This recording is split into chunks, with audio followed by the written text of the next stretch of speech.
Zabidi yang turut menyebutkan nasab Alawiyin yang tersambung. Imam As-Sakhawi yang menyebutkan nasab yang bersambung pada Ubaidillah bin Ahmad. Imam Ibnu Hajar Al-Haytami, ulama besar yang juga ahli nasab yang turut menyebutkan sanadnya bersambung ke Ubaidillah bin Ahmad. Al-Ayashi yang menyebutkan nasab yang bersambung hingga Ubaidillah bin Ahmad. Syekh Al-Muhibbi dalam kitabnya Khulasatul Athar menuturkan keluarga Ba'alawi dinisbatkan kepada Alwi. Alwi ini adalah putra Ubaidillah bin Ahmad bin Isa. Beliau adalah sosok yang menjadi muara berkumpulnya nasab mereka.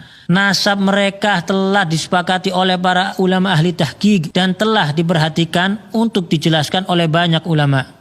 Lalu Syekh Yusuf An-Nabhani, seorang mufti besar dan guru dari para ulama Ahlus Sunnah wal Jamaah, guru dari Hadratus Syekh Hashim Asy'ari, menjelaskan dalam mukaddimah kitabnya Riyadul Jannah, sesungguhnya para sada al-Ba'alawi telah disepakati oleh umat Nabi Muhammad sallallahu alaihi wasallam di sepanjang masa dan di setiap tempat, bahwa mereka termasuk ahlul bait yang paling sahih nasabnya, paling kokoh kemuliaannya, dan paling banyak ilmu, amal, keutamaan serta adabnya.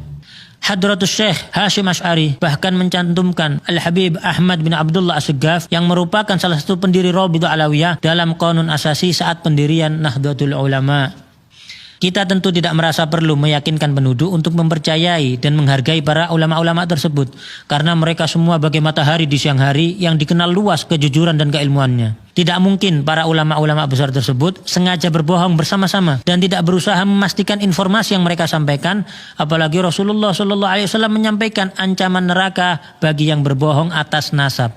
Sejarah Alawiyin telah jelas disertai lokasi makam dan tempat bersejarah mereka yang terjaga hingga kini. Dapatkah penuduh sebutkan satu saja ulama atau ahli nasab terdahulu di Hadramut yang menafikan bukti-bukti sejarah tersebut? Lalu apakah catatan nasab Rabithah Alawiyah diakui ahli nasab dan Naqabah internasional? Tentunya tidak hanya sekedar surat dengan cap dan tanda tangan. Hubungan dengan ahli nasab dan Naqabah di Yaman terjalin dengan baik. Naqabah Mesir yang beberapa kali berkunjung ke Rabithah Alawiyah. Naqabah Al-Idrisi Al-Hasani Libya yang memiliki hubungan baik dengan Rabithah Alawiyah. Syekh Dr. Muhammad Asy-Syuhumi Al-Idrisi bahkan mengatakan, bisa saya katakan bahwa paling bagusnya Rabithah dari semua Rabithah yang mencatat garis keturunan anak cucu Nabi Muhammad SAW, yang paling bagus adalah Rabithah yang ada di Indonesia, yang paling teratur dan paling memiliki kesemangatan untuk memperbaiki, termasuk adanya takrir pengakuan nasab Alawiyin oleh Imam Yaman Yahya Hamiduddin, juga takrir di Hijaz yang terdapat dalam tulisan Syarif Ibrahim bin Mansur Al-Amir. Bahkan Alawiyin beberapa kali dipercaya menjadi pimpinan Naqabatul Ashraf di Hijaz, Makkah dan Madinah hingga masa pemerintahan Utsmani. Alawiyin tidak sedikit pun ditolak atau diragukan untuk memimpin para keturunan Rasulullah di Hijaz atau di Yaman oleh para ulama besar setempat dan para keturunan lainnya. Salah satunya yaitu Al-Habib Alwi bin Ahmad As-Saggaf, mufti madhab Syafi'i di kota Mekkah pada zamannya, dan pengarang kitab Tarsyihul Mustafidin, salah satu kitab fikih rujukan para ulama dunia termasuk di Nusantara. Lalu penuduh rajin sebut tes DNA sebagai solusi. Mungkin informasi tentang fatwa larangan menggunakan tes DNA untuk nasab yang jauh belum sampai kepada penuduh, yakni Lembaga Internasional Rabithah Alam Islami di Hijaz, Darul Ifta Qatar, dan Darul Ifta Mesir yang telah memberikan fatwa melarang isbat nasab jauh melalui tes DNA. Atau menuduh jumlah keturunan ke-38 sampai 44 sebagai tidak logis. Maka penuduh perlu melihat jumlah keturunan dari jalur keturunan Rasulullah lainnya selain Alawiyin, yang ternyata juga di range yang sama. Karena coba-coba hitung pakai kalkulator, ternyata justru beresiko malah jadi menafikan adanya keturunan Rasulullah SAW.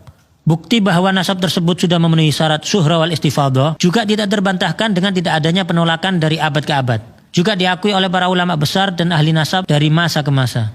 Tidak disebutkannya sebuah nama pada suatu kitab nasab tidak dapat diartikan orang tersebut tidak ada atau bahkan fiktif, karena terdapat ulama dan ahli nasab thiqah lainnya yang menulis dan menambahkan. Maktab Daimi di dalam Rabithah Alawiyah ditujukan untuk melanjutkan catatan-catatan nasab dari para pencatat terdahulu kalangan Alawiyin untuk diteruskan di Indonesia demi menjaga keberlangsungan dan pemutakhiran catatan nasab tersebut.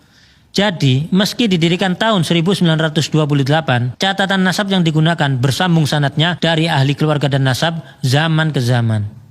Tentu kita bersyukur kepada Allah Subhanahu wa taala. Terdapat para kiai, ulama dan banyak pihak yang berdiri membela para habaib. Jika ada beberapa oknum habaib yang belum mengikuti kemuliaan akhlak dan kesolehan datuk-datuknya, maka kami memohon doa antum semuanya agar Allah Subhanahu wa taala memudahkan langkah mereka menuju kebaikan. Nasab yang bagus itu bukan untuk membanggakan diri, bukan untuk meremehkan orang lain. Nasab yang bagus itu adalah tuntutan bagi kamu. Kamu harus seperti datuk-datuk kamu yang baik, yang soleh. Dulu kakek-kakek kita itu dicintai masyarakat karena kontribusi sosialnya nyata di masyarakat. Masyarakat menyaksikan akhlaknya yang mulia, ilmunya yang luas. Kemudian bagaimana ketika duduk bersama datuk-datuk kita, mereka bisa mendapatkan solusi atas semua permasalahan hidup mereka. Kita sudah jauh berbeda dengan mereka saat ini. Bukan malah nasab itu dikapitalisasi, dijadikan kebanggaan karena tidak ada gunanya sama sekali. Anda tidak mendapatkan ini dari usaha Anda.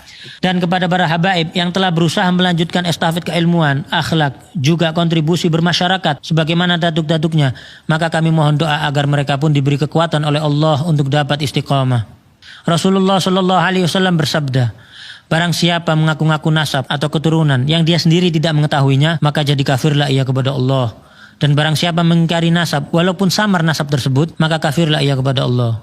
Barang siapa yang mengaku ayah kepada selain ayahnya, atau bersandar kepada yang bukan walinya, maka laknat Allah, juga para malaikat dan semua manusia menimpa mereka. Dan pada hari kiamat, Allah tidak akan menerima dari mereka, baik yang fardu maupun yang sunnah. Kita justru banyak melihat kalangan Alawiyin melahirkan banyak ulama, orang-orang soleh, wali-wali besar, dan banyak yang berakhir husnul khatimah dengan wafat setelah syahadat, dalam kondisi sholat, membaca Al-Quran, maupun ibadah lainnya. Jauh dari tuduhan kaum terlaknat atau pembohong. Namun kami peringatkan, janganlah kita mencaci para penuduh, menghina mereka, atau berlaku kasar pada mereka. Karena setiap manusia pasti berbuat kesalahan. Dan kesalahan tidak menjadikan pelakunya terhina selama ia memperbaiki kesalahannya serta bertaubat kepada Allah Subhanahu wa taala. Semoga Allah Subhanahu wa taala memberikan taufik dan hidayah bagi kita semua. Dan semoga umat ini dipenuhi rasa saling menghargai, menghormati, dan saling mencintai karena Allah Subhanahu wa taala.